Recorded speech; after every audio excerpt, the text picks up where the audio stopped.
বন্ধুরা, আজকে আমি বলবো আমার জীবনের কিছু কথা। আমার নাম তানিয়া। আমরা দুই বোন এক ভাই। ছোটবেলা থেকে আমি ভীষণ হাসি খুশি। দেখতে কেমন আমি নিজের মুখে নিজে বলতে চাই না।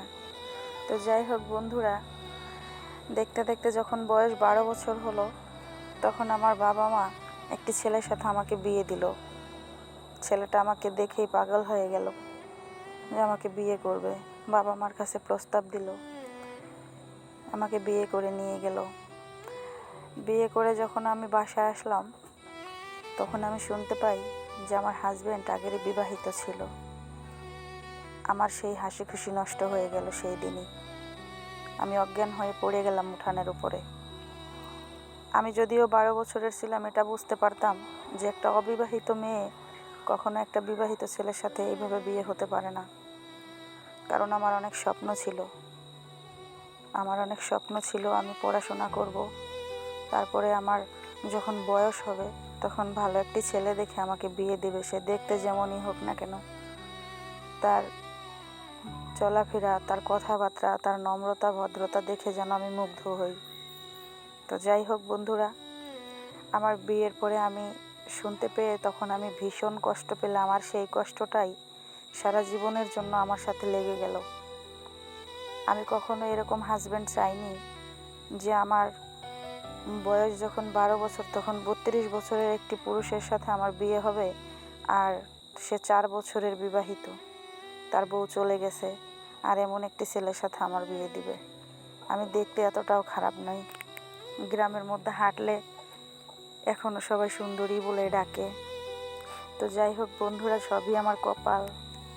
কিন্তু সমস্যা হলো এক জায়গায়, মনের ভিতরে সব সময় একটা কষ্ট লুকিয়ে থাকতো যে আমার কেন বিবাহিত ছেলের সাথে বিয়ে হবে।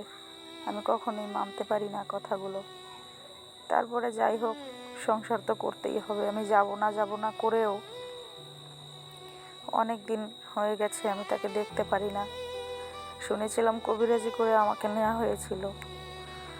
তারপরে যাই হোক, শ্বশুরবাড়িতে যাওয়া আসা শুরু করলাম। কিছুদিন শ্বশুর তো ছিল না, শাশুড়ি যা হয়তো মাস দুয়েক ভালো ছিল, ভালোই ব্যবহার করতো। যেহেতু আমি ছোট, আমাকে প্রচুর পরিমাণে ভালোবাসতো।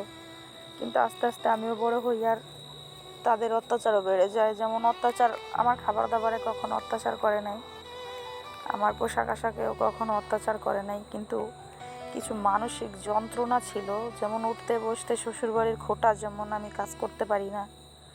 আমাকে এত ছোট বয়সে কেন এনেছিল তার ছেলে, সেই নিয়েছিল। কিন্তু তারপরে ওটা বলতো, এরকম একটা মেয়ে কেন আনছো, এখনও কাজ করতে পারে না, তারপরে রান্নাবান্না করতে পারি না। যাই হোক, এমন করতে করতে অনেক বছর হয়ে গেল। যখন আমার বিয়ে 2 বছর হলো, তখন আমার একটি মেয়ে হয়েছে। তখন সংসারে আরও যত ঝামেলা। আমার মেয়েকে তারা একদমই ভালোবাসে না। আমাকে যেরকমই বাসুক না বাসুক, তাতে আমার কোনো কষ্ট ছিল না। কিন্তু যখন আমি দেখলাম যে আমার মেয়েটাকে অবহেলা করে, কিন্তু আমি সেটা কখনোই মানতে পারতাম না।